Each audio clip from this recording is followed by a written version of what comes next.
6 must-have wide receivers in fantasy football this year. 6 wide receivers that we are not leaving a single fantasy football draft without. Ty, we've got 5 really bounce-back candidates here. But who is your first player that actually had a really solid 2023 campaign? It's Deebo Samuel. You may say that he's made of glass. You may say that, oh, look at his target numbers. They've been going down over the last 3 seasons.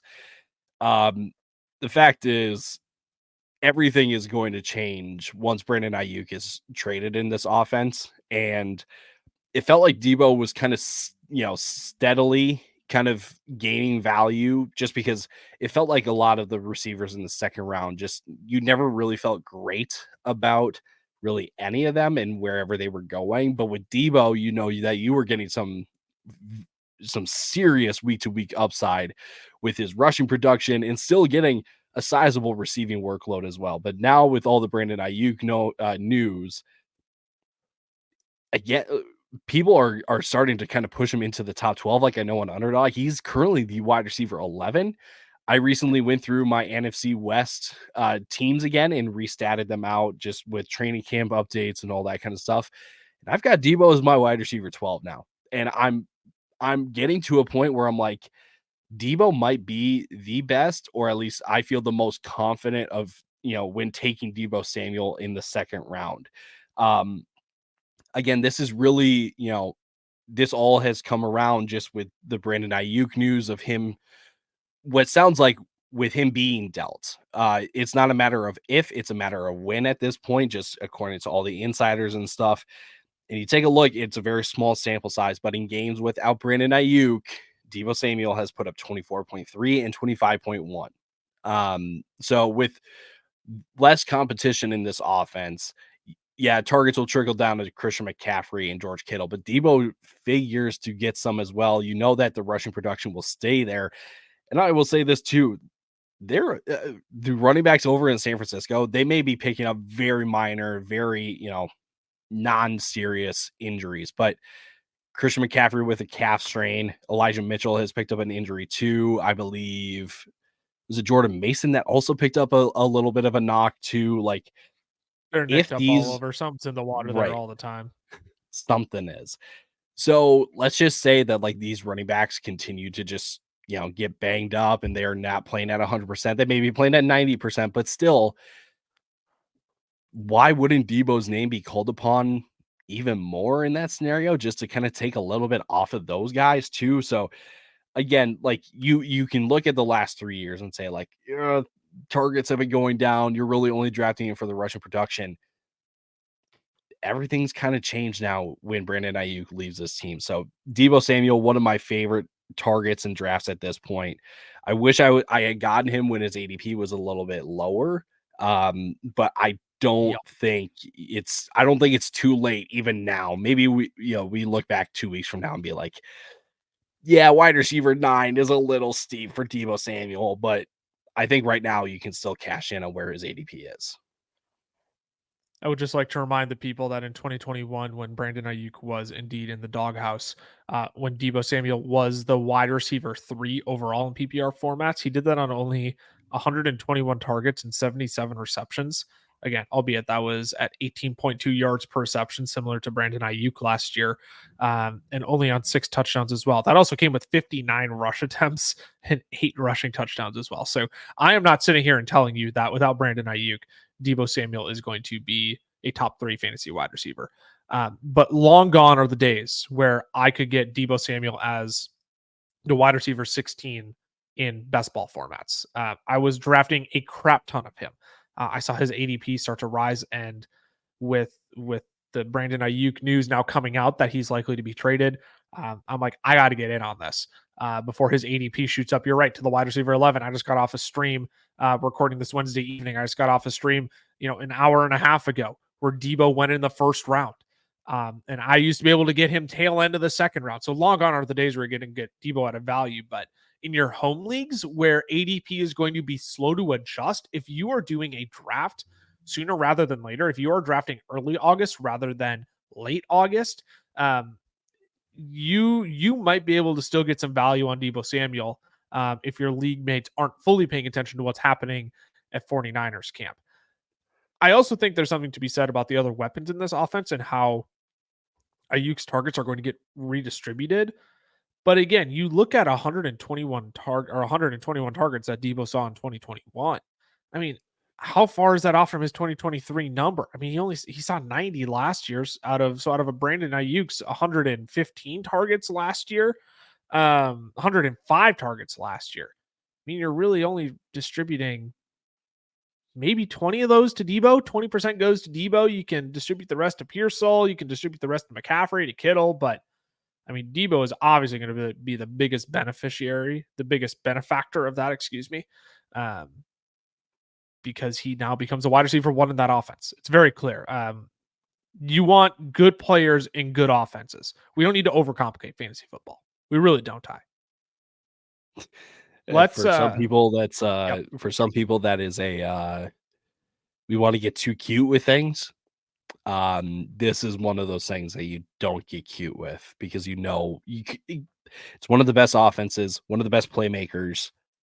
Why would you not want that on your team? Yeah, speaking of good players on good offenses, I'm going to talk about Jaylen Waddle. He is such a screaming value to me, and the biggest thing I keep hearing about Jaylen Waddle is, I mean, he just absolutely sunk my team last year, right? People are going to want to avoid him because of how bad he tanked your team last year. I mean, he was a wide receiver 2 in fantasy points per game, wide receiver 22, in fantasy points per game, the wide receiver 34 overall. And he was being drafted as a top 12 wide receiver. He was being drafted as a wide receiver 11. But Waddle didn't tank your team because of his on-field performance, though. That's the thing we have to realize here. He tanked your team because he missed 3 games and he played less than 2/3 of the snaps in 6 games. He played less than 66% of the snaps in 5 games. That will not be the new normal for Jaylen Waddle. This is a guy who was in and out with injury last year. So they're easing him back in, and there were a few games last year too where it's like, okay, Waddle, anything tight, and then they keep his snap count low. That's not going to be the new normal. You look at the year prior, he only had 2 games under 67% of the snaps in 2022. You look at his on-field performance because everything efficiency-wise was still there last year for Waddle. The yards per route, or the yards per reception, dipped from 18.1 to 14.1. That was expected. We were all screaming that last year of this efficiency cannot keep up. That was expected. But Waddle last year, he was still 14th in fantasy points per route run. He was 12th in yards after the catch. He had the 10th highest target rate at 27.5%. And he ran the 8th most yards per route last year. He set a career high in that category even.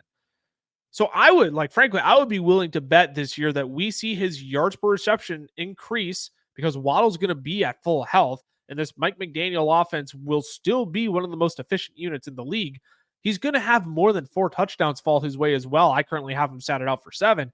And if anything happens to Tyreek Hill, we are looking at a top 7 to 10 wide receiver on our hands because that is the level of talent Jaylen Waddle is in, again, a very good Miami Dolphins offense. So in a second round, that's quite literally a game of pick your poison right now. I mean, Deebo Samuel just full out leapt everybody to get to the top of that chain, but why would you not just draft a Kyren Williams in the second round and then just absolutely smash the draft button on Jaylen Waddle in round 3, who may actually have more upside than the likes of Chris Olave and Drake London this year?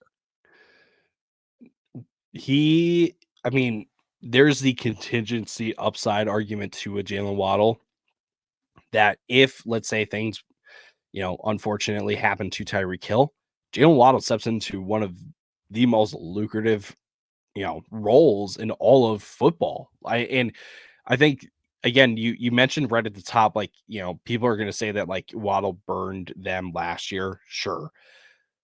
But it's different this year. Last year you took Jaylen Waddle at the end of the second round as the wide receiver 11. So you were taking him as a wide receiver 1, right? As a top 12 wide receiver.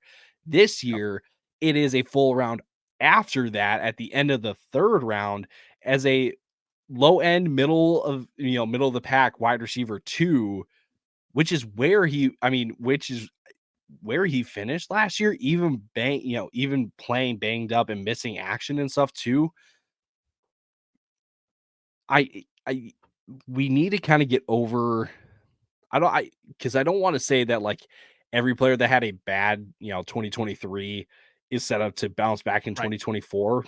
But when it's a player that is as talented as Jaylen Waddle in an offense that, yes, will regress just a little bit just because of how much they scored and how many yards they put up was at an outrageous pace until it kind of all slowed down a little bit towards the end of the season. But good players in good offenses bounce back. Like, so not every player does, but good players and good offenses do. And that's exactly who Jaylen Waddle is. If you have zero confidence in Jaylen Waddle this year, I will buy all your stock in Jaylen Waddle. I also think it's important to note where we are drafting these guys last year and why we are fading their ADPs to where they're at as well. A guy we're not going to talk about, I mean, he'll probably come up in the other wide receivers conversation at the end of the episode when we do some honorable mentions. Christian Watson's another guy. I mean, he's a guy we were drafting him as a borderline wide receiver 2 last year. Now, just because you're scared off by his hamstrings again, we're drafting him as the wide receiver 47. Like, that's notable to me. Just a year ago, we believed in the talent, and now you don't, just because you don't like his hamstrings that he has very clearly been working on, that all medical professionals that I have been paying attention to, that I trust, have said that the muscle imbalance is actually going to help him. So when we look at someone like Jaylen Waddle, we're fading him, again, basically a full round and a half and 8 wide receivers because he just wasn't on the field. He wasn't healthy. And he's too young to be slapped with this injury-prone tag. So, yeah, I 100% agree. The fade on Jaylen Waddle just seems peculiar, and we just draft good players in good offenses.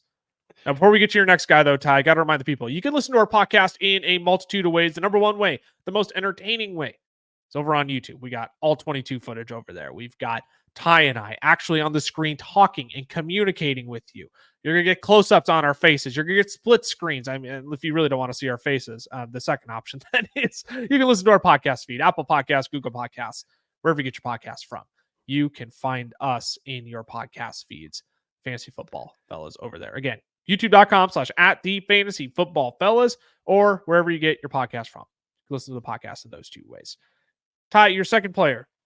It's a guy that every year. Now, I'm not going to take credit for this guy, but every year so far, as we've had this page, I have convinced you and Cameron to get behind one of these player takes, one of these wide receiver takes. Last year, unfortunately, was Jahan Dotson, but I appreciate your trust again this year with this player. DK Metcalf is quite literally my favorite wide receiver to take in drafts this year. Doesn't matter what format I'm playing. Doesn't really matter where he goes in those formats and platforms. I'm taking DK Metcalf any chance I get. A while ago, we were talking about Courtland Sutton, and I said Courtland Sutton is going lower than where he's ever finished on a season. That should tell you that there's some value to Courtland Sutton for this year. Same thing applies to DK Metcalf. DK has finished higher than his ADP every year since 2019 on a per game basis. And the reason why he's, low end wide receiver 2 territory in drafts is because they're bringing in a more pass heavy offense.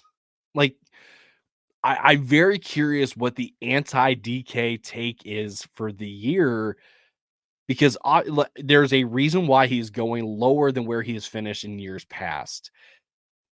When quite literally, again, it is to his advantage that we're getting a more pass heavy, pass happy offense with little to no turnover in terms of competition and mouths to feed. Tyler Lockett, a year older. JSN figures to take a step into year 2. But it's not like there's anyone else after those guys. The running backs like Kenneth Walker, Zach Charbonnet, they're nice little pieces, but they're not going to command 50 targets. And if they do, I don't think it's going to be DK Metcalf that's the one suffering because of that. So, I think it's really easy for people, for those that pay attention to and that know that Ryan Grubb is coming over from Washington, to kind of pigeonhole DK Metcalf into the Rome Odunze role that he had in Washington last year. I don't think that's, fair to either player, just because, I mean, the Rome Odunze role in college, I don't think would have the same kind of effect or success in the NFL, just because of coverages and talent and all those different kinds of things. Yeah. But when you are talking about a big physical do-it-all kind of wide receiver that can win downfield, that is a big play threat, that can go up and get one in the red zone, that kind of archetype of player is what can succeed in Ryan Grubb's offense, because we saw it happen with Rome Odunze. It can happen again with DK Metcalf. So I've got him ranked, I think, my wide receiver 16 in my rankings. I'm going to triple check that. Maybe he's a top 15. You have him at 16. You have him at 16. I have him at 14. Gosh, and I've got Drake London at wide receiver 15, and there's 1 point that separates them from DK Metcalf being a top 15 wide receiver for me. So I think the community has bought in too much on the, like, oh, it's a college offensive coordinator coming in. I really don't know how things don't work out in DK's favor, especially in this offense. And I'll say this too, like, I heard Josh Norris say this on the Underdog Fantasy Football, or on the Underdog Football show. If the Seattle offensive line doesn't kind of figure it out after what happened last year, that that shouldn't scare you away, but you should also know that that's in the range of outcomes. But again, for as bad as the offensive line was, DK Metcalf was still a fringe top 20 wide receiver. You brought up the anti DK Metcalf case and where it's coming from. I think it's majorly coming from Jackson Smith-Njigba, that he's going to break out this year, that he's actually going to play more of a prominent role alongside DK Metcalf, rather than, Robin to DK Metcalf's Batman. That I don't necessarily buy into. I think JSN is going to definitely play a bigger role in this offense. I do prefer him to Tyler Lockett. I think he draws more targets than Tyler Lockett this year. I think he very clearly becomes a better player, and again is able to show off his skill set that made him a first round pick to this team. But that being said, I think you're 100% right. DK Metcalf is the wide receiver that Ryan Grubb's offense is tailored for. I mean, we've heard DK Metcalf come out and say it himself already to the press. Like, I'm in love with this offense because he's aggressive and he pushes the ball downfield, which makes complete sense if you're DK Metcalf, because that's where you've thrived over the last 4 years. Even in Shane Waldron's offense, that's where you have thrived. So Ryan Grubb is coming in and is highlighting all of the positive elements of DK Metcalf's game. And if you believe DK Metcalf is a good football player, and you believe the Seattle Seahawks offense will be better than it was last year, again, maybe you don't think the Seattle Seahawks are a good team compared to what we've been talking about before with the Miami Dolphins and the San Francisco 49ers. I wouldn't put them in that tier. But if you think their offense is going to be better than what they put out on the field last year, then you should be drafting DK Metcalf ahead of wide receiver 23. Like, that is the bull argument. Bless you.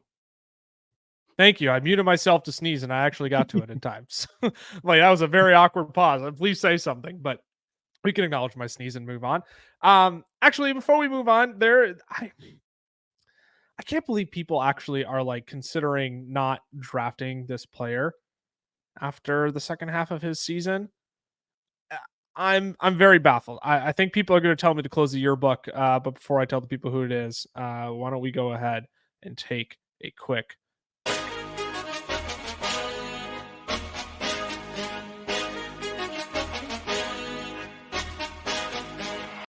Today's podcast episode is brought to you by Underdog Fantasy, where it is best ball summer. There are 5 core best ball tournaments to play in with over $20 million up for grabs this summer. You can even take a crack at winning the top prize of $1.5 million in their infamous Best Ball Mania 5 contest. To enter, head to UnderdogFantasy.com or download the app and use the code FELLAS to get a first deposit bonus up to $250 and our 2024 draft guide for free. Again, head to UnderdogFantasy.com or download the app and use code FELLAS to sign up. Must be 18 plus and present in a state where Underdog Fantasy operates. Terms apply. Concerned with your play? Call 1-800-522-4700 or visit npcgambling.com. Alrighty, we are back. We have chatted through Deebo Samuel, Jaylen Waddle, and DK Metcalf as must-draft wide receivers. The people should also be drafting Cooper Kupp this year, Ty. Cooper Kupp, I'm convinced this Rams offense is too freaking good to not be able to support 2 top 15 wide receivers in fantasy football this year. I mean, they have an embarrassment of riches in front of them, and they took full advantage of it when they were all healthy last year. This offense was at its peak and thriving when all of Puka, Cooper, Kyron Williams, and Matthew Stafford were healthy. It was in weeks 12 through 17. Spit it out, Lucas. Slow down. Stafford, he was 6th in completion percentage. He was 3rd in pass attempts, 2nd in passing yards, 1st in passing touchdowns, while being the quarterback 6 overall in fantasy football. Puka Nacua, he was 9th in targets. He was 2nd in yards, the wide receiver 6 overall. Cooper Kupp was 12th in targets, 7th in receptions, tied for 5th in receiving touchdowns, while being the wide receiver 10 overall. All while Kyron Williams was dominating 1st in rush attempts and rush yards, 2nd in rushing touchdowns, and the running back 2 overall. This team has an embarrassment of riches, and they are too good to not make sure that Cooper Kupp and Puka Nacua get fed, because let's be honest, they're the 2 pass catching options in this offense. This offense runs through the 2 of them. You also boil on the fact that Aaron Donald decided to call it a career this offseason. He was the glue holding this Rams defense together. So there are plenty of opportunities for this team to get in shootouts if their defense can't stop opposing offenses, especially when you look at the rest of the NFC West, which is going to be, I think, a lot of shootouts this year. When you look at the 49ers, when you look at the Seahawks, when you look at the improving Arizona Cardinals offense as well. This is a team that can get into shootouts in over half of their games this year. And then you also look at the target split. Some people are like, well, Puka's the alpha now. But there's splits in weeks 12 through 17. Puka only saw 2 more targets than Cooper Kupp. So I think, Puka's probably going to get the majority of the targets, as the high yards per reception perimeter player. But Kupp's still going to clean up in the slot. And I think we're going to get closer to a 50-50 split than the people may actually want to admit and be comfortable with. Like, I have Puka statted out for 153 targets compared to Kupp's 135 right now. So I have Kupp currently as my wide receiver 13, which might admittedly look really silly at the end of this. Yeah, I know your eyes got really big. You're like, wait, you were the lowest one on Cooper Kupp. I am now the highest one on Cooper Kupp. I understand that ranking might look really silly at the end of the season, but we have seen Kupp be good. And I'm going to stick to this philosophy of I'm going to draft good players who have shown me they are good on the NFL football field in offenses that I think are going to be good. I think the Rams offense is going to be top 7 this year. Again, we've referenced Mina Kimes' remark of the Rams offense last year in the second half of the season. The second best offense in the league, she called them. So I'm going to draft players who have shown me they can be good. Go ahead, tell me to close the yearbook, but this Rams offense is too stinking good, and Cooper Kupp plays too important of a role in this offense to not be a must-have wide receiver at his current ADP of wide receiver 22. Gosh, I love this Rams offense. That's so fun. It's so fun. It's the simplest way to put it. There's a reason why, I get excited about DeMarcus Robinson and Colby Parkinson. Because it's the Rams offense. And going back to what you had mentioned from week 12 to 17, when these guys were all healthy and playing together, the Rams, they were 2nd in yards per game. They were 3rd in points per game. Cooper Kupp from weeks 13 to 16. Okay, I'm going to read you the stat lines.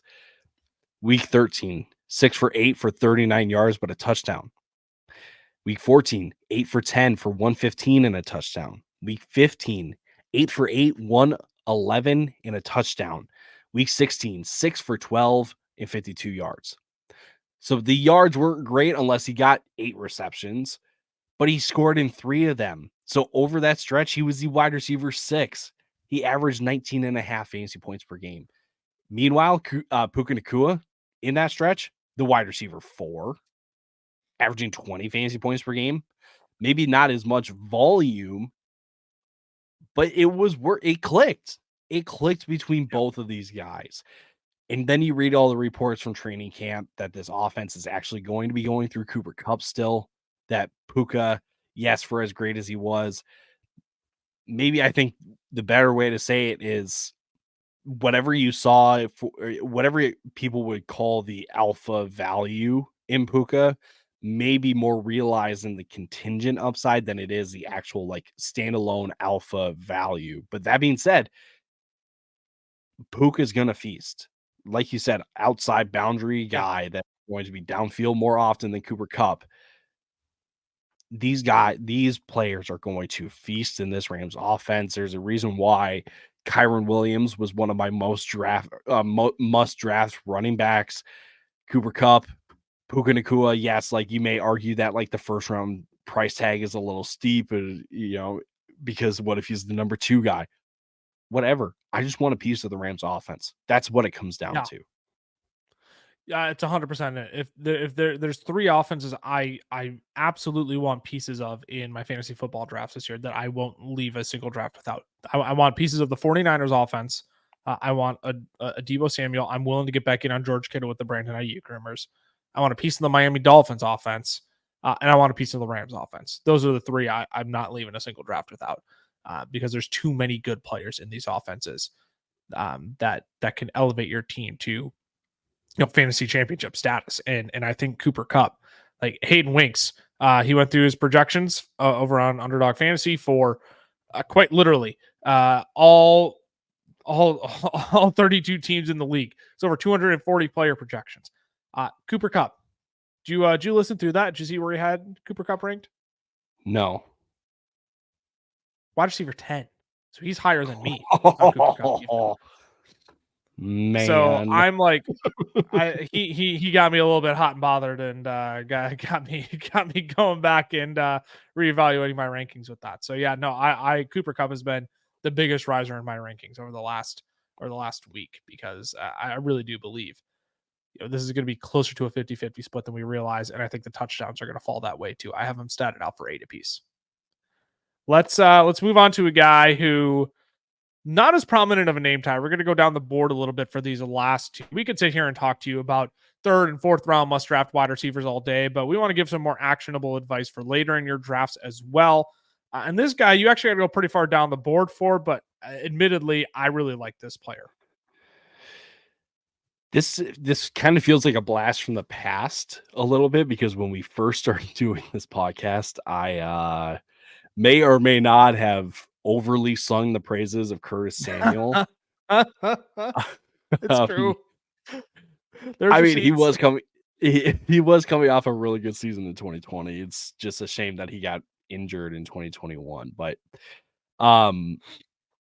no, but I think the best argument that I can make for Curtis Samuel is, what if he's Josh Allen's wide receiver 1? Not saying that he's going to put up like Stephon Diggs wide receiver 1 numbers, but just being tied to Josh Allen in this Buffalo offense, for where he goes in drafts as the wide receiver 51, there is a chance that is greater than 0 that Curtis Samuel cracks the top 40, pushes the top 30. The Buffalo Bills offensive coordinator, Joe Brady, was the offensive coordinator in Carolina in Curtis Samuel's 2020 season, which got me all, head over heels for the guy. Curtis Samuel was a top 25 wide receiver that year. And I have to believe that there's a reason why they went out and got Curtis Samuel, right? Despite having a pretty slot exclusive, receiving core, or I don't want to say exclusive, but like a slot heavy receiving core between a big slot with Dalton Kincaid and Khalil Shakir, and then even moving like Stephon Diggs into the slot at times too. There is a reason why they went out and got Curtis Samuel. And it was recently that Joe Brady said in a press conference that the more Curtis Samuels that we have in this offense, the better. So that tells me if I'm reading between the lines a little bit. That's a wild quote. I'm sorry. I know. That is a wild quote. It's wild. Oh, man. But the thing is, like, Curtis Samuel has always been kind of the Swiss Army knife Yeah. of receivers. It's not Deebo Samuel, but if you need a receiver to get involved in the running game, Curtis Samuel's your guy. I'm not going to sit here and just say that like the sky's the limit, that like Curtis Samuel can repeat as another top 25 wide receiver. But what's the best way The to say this? situation is right. The situation is right, and you're getting him at I don't want to call it a massive discount, but you're getting him at a massive discount. He's going outside the top 50 wide receivers. And if I'm not mistaken, I'm going to confirm this real quick because of this. Oh my word.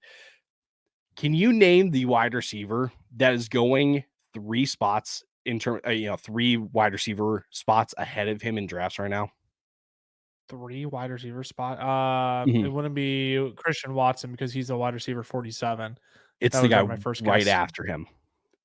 Right, I know. And I can't think of him off the top of my head. It's not Brian Thomas Jr., is it? Nope. Go ahead, tell me. I'm gonna take way too long. It's Jameson Williams. Oh goodness. What are we doing here? What has Jameson Williams done in his career in Detroit so far, other than just the training camp hype that he's been getting this year, to deserve going ahead of a guy like Curtis Samuel, who is getting reunited with an offensive coordinator that he's found success with in the past with Josh Allen?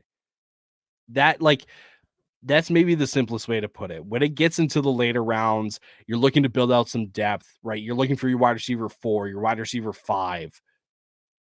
It should be Curtis Samuel that you are targeting almost every chance that you get, because if he hits, the payoff is massive.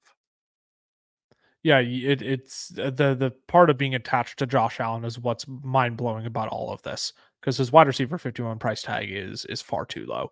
We have never seen a wide receiver attached to a quarterback the caliber of Josh Allen go outside of the top 50 wide receivers before. I mean, you look at this year, Jalen Hurts, obviously he's got both AJ Brown and Devonta Smith. You got Dak Prescott, who's got CeeDee Lamb.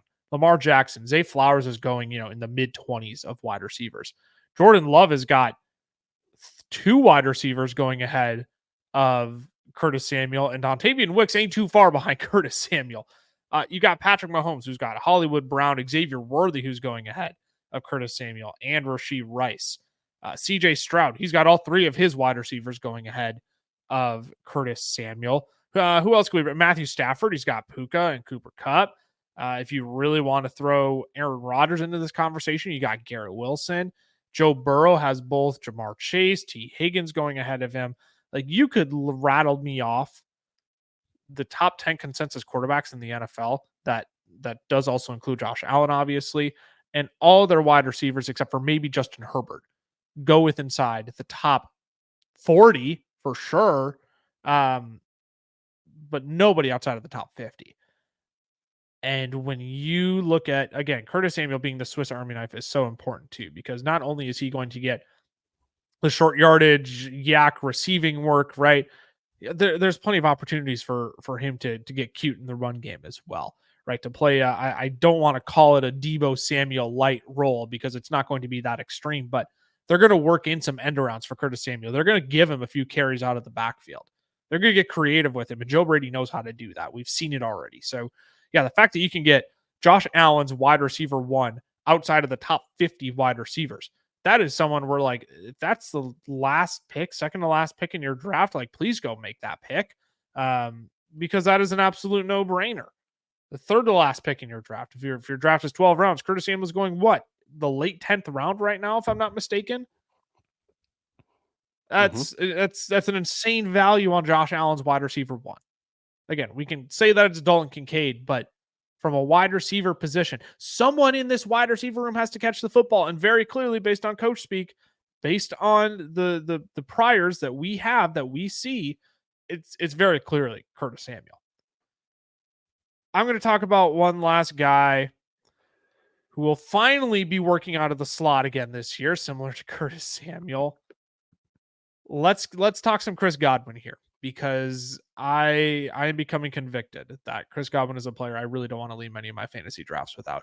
The last year for Chris Godwin was a complete combination of misutilization and touchdown misfortune, because Dave Canales moved him out of the slot last year, and it very evidently hurt Godwin's production. He only took 37% of his snaps from the slot after topping 63% in each of the previous 4 years. His catch percentage last year dropped nearly 10% from 2022, which led to 2 less receptions per game. His catchable target rate hadn't dipped lower than 80% since 2019. It was all the way down at 69.5% last year. And his 60.2 yards per game was the lowest since 2018, his second year in the league. You look at his 4 seasons from 2019 to 2022, then, where he played the majority of his snaps from the slot. In terms of fantasy points per game, 2022, he was the wide receiver 16. 2021, the wide receiver 8 in fantasy points per game, the wide receiver 15 in 2020. And then in 2019, obviously, his massive season, the wide receiver 2 in fantasy points per game. Now, yes, all of those years were indeed with Tom Brady. But then you also bake in the reality that Chris Godwin only scored 2 times last year. I can count many times Chris Godwin scored on one hand. Okay. The needle is going to have to shift there. So the fact you're getting him as the wide receiver 37 right now has to be drafting him at his floor. And again, this is a guy where I'm just going to continue drafting the discount, especially when I have seen it for 4 years when Liam Cohen is moving him back to the slot now. That to me is screams that Chris Godwin will outperform his wide receiver 37 price tag, and we're stuck on how good Mike Evans was last year and how bad Chris Godwin was, when I think that season might actually just be the outlier at the end of the day. I think my favorite stat for Chris Godwin in the 3 of 4 seasons, or in 3 of 4 seasons where Chris Godwin plays the majority of his snaps from the slot, he's a top 20 wide receiver. In total points, not just fantasy points per game, total points. Right. And when he operates out of the slot the majority of the time, 86 receptions, 119 targets, 98 receptions, 128 targets, 104 receptions, 142 targets. Tell me who, after the wide receiver 35, can get those kind of numbers, get that kind of volume. Nobody. Like maybe 1 or 2. Curtis Samuel? No. Well, hey, I mean, Samuel. that would make me real He ain't happy. hitting 135 targets this year. But like, I mean, like, you know, a guy that we're probably going to talk about as a bonus guy here shortly, who just went to the Tennessee Titans. He's probably one of them. One of them. Yeah. Guy that maybe got traded to Carolina, maybe him. Like, yeah, Deontay Johnson would be another one, but those are like the only 2. Those are the only 2, right? And so you're at a spot where you can accumulate good players that are going ahead of Chris Godwin right now and still get him as a flex player with top 20 upside. And just real quick, I was just curious and I was like, I wonder what his like season long receiving prop number is. You want to take a guess? Chris Godwin's? Yeah. 875 is my guess. That's probably too high. You were very close. It's at 905, 900.5. All right. He's been on track to hit that in every single year of his career. Like 2020, he didn't hit it, but it was because he only played 12 games. Chris Godwin's going to hit 1,000 yards. The question then becomes like, what's the touchdowns, right? And you pretty clearly said like there was some serious misfortune last year. So another one of these like bounce back guys that is getting penalized too harshly for a down year last year that has the opportunity to bounce back in a major way and is well worth the investment. And for a guy, again, it's going outside the top 35 wide receivers. Like, you're not getting his kind of upside in anyone else after him.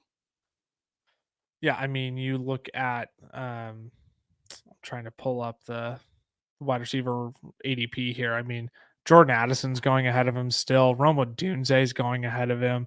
Terry McLaurin, Christian Kirk, Keenan Allen, who I think all have very similar upside to Chris Godwin, are going ahead of him. Tank Dell, who many people are saying is Houston's wide receiver 3.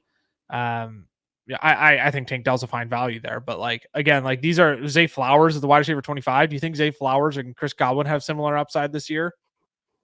Do you think Zay Flowers is drawing 135 targets this year? I mean, seriously, you look at some of there's you can talk yourself basically all the way up to DK Metcalf and Cooper Kupp, guys who we both like. Malik Neighbors, even at wide receiver 21, we love the talent. I think he's going to get the volume. Again, I'm not upset with the cost, but you can talk yourself into Chris Godwin being, kind of the same player, offering the same upside as a lot of guys going ahead of him.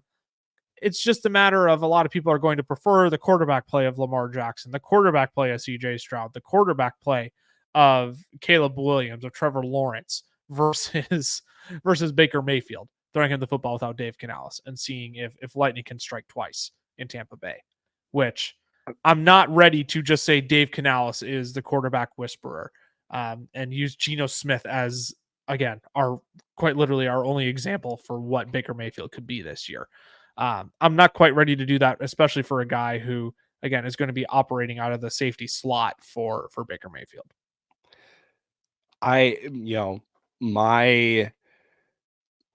When we were just hitting the offseason and I was thinking about this Tampa offense, I asked myself a couple times and I was like, is Baker really going to throw 28 touchdowns again this year? And I was like, man, I don't think so. You lose Dave Canales. It's Baker Mayfield. So how much of last year was, helped by just kind of easy designs and big target and Mike Evans, all those kinds of questions.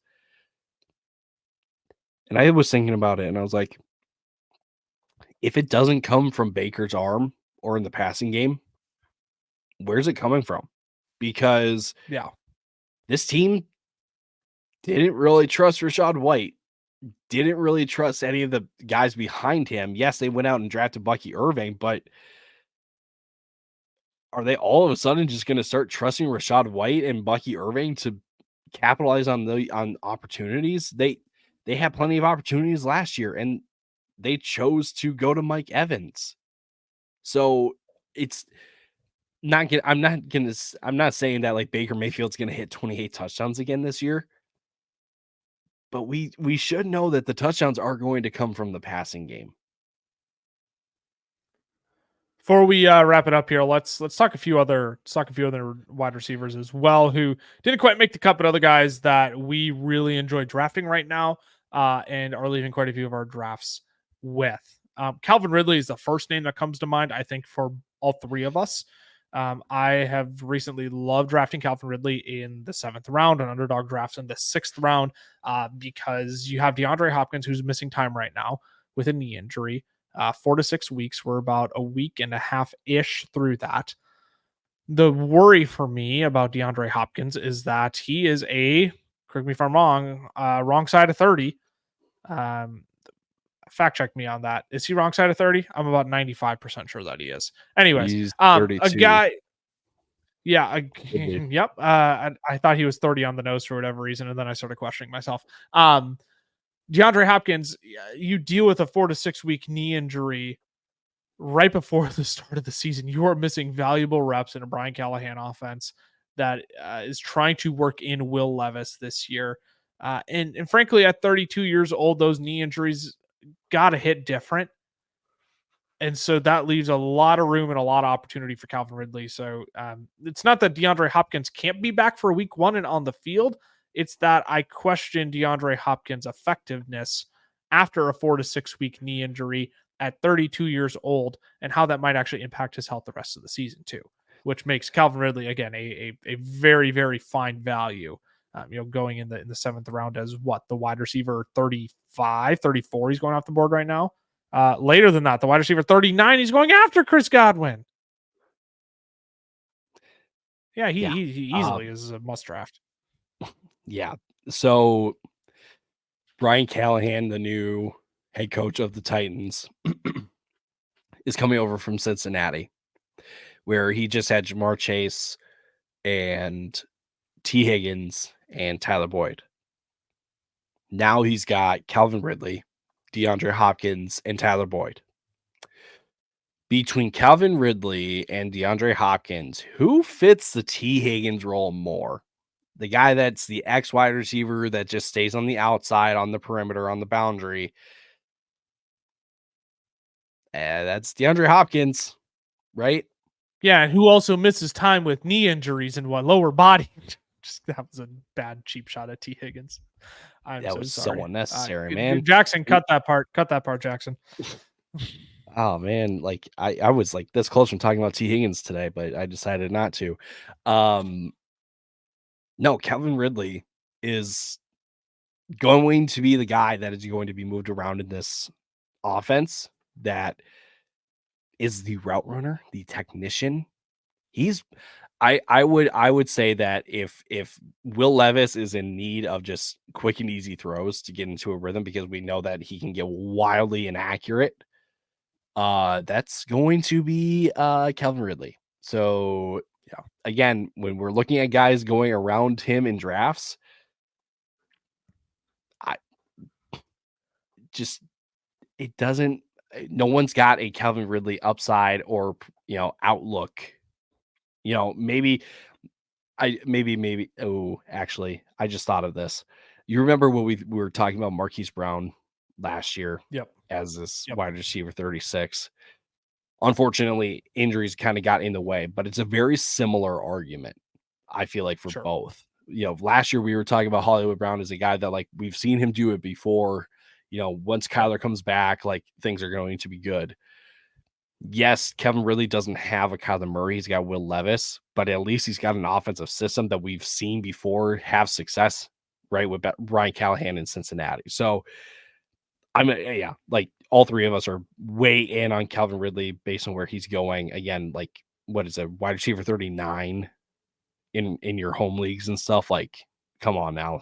It doesn't really get better than that. Another guy that we've talked about quite a bit on the podcast is Deontay Johnson. He is another name that I think is a must-draft wide receiver this year.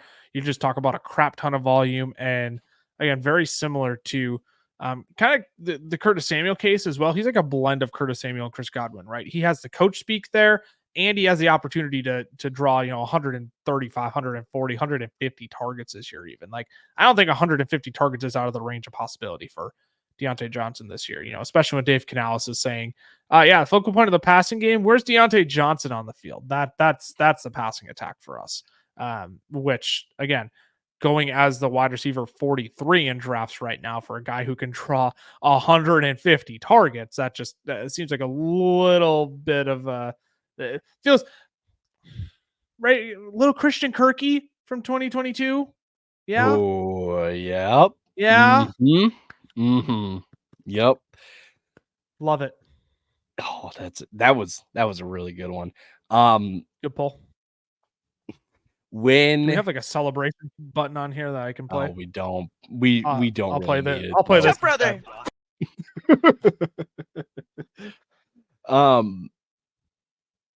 I'm gonna say this as a kind of why would you, and I hope you follow and you track with this. Why would you draft? Gosh, I really like this guy, but I think the argument is there. Why would you draft Terry McLaurin for a guy that's going to just get a crap ton of volume? Maybe not have like as a ton of scoring upside. Why would you take Terry, middle of the 6th round when you can get Deontay about 2 rounds later than that? I would even go as far to say, why would you draft a guy like George Pickens or even Zay Flowers, who number 1 receivers on their team? Yeah, Zay Flowers. That's the correct one. Like, yeah, they're going to get volume. They're not going to score a whole lot though. But Zay Flowers, you have to pay up for what is it? Early 5th, 503. He is wide receiver 25. you get the exact same kind of player in Deontay Johnson, if not maybe get a little more volume than what Zay Flowers can get. Yeah, 3 rounds probably later. more. Yep. Yeah, that's the correct one in the 20s range is Zay Flowers. It's going to be the low ADOT guys who are going to be asked to pick up some yak. The problem is you got Mark Andrews there in Baltimore as well, and they didn't seem to want to give Zay Flowers a consistent role in this offense last year. So yeah, I 100% agree. Deontay Johnson could draw 150 targets and find himself as a borderline top 25 wide receiver. If things break right for him. Other guy that's worth mentioning, go ahead. I was just going to say, we've seen him command that many targets before. Yep. The guy had 169 targets in 2021. Yeah, he can command a high target load. We've seen that before, and there's quite literally nobody else in Carolina to do it, unless if you really want to rehype Adam Thielen and old man Adam Thielen by the Xavier Leggett hype as well. Another guy we talked about quite a bit on the show, Christian Watson. He's a guy I hate leaving drafts without.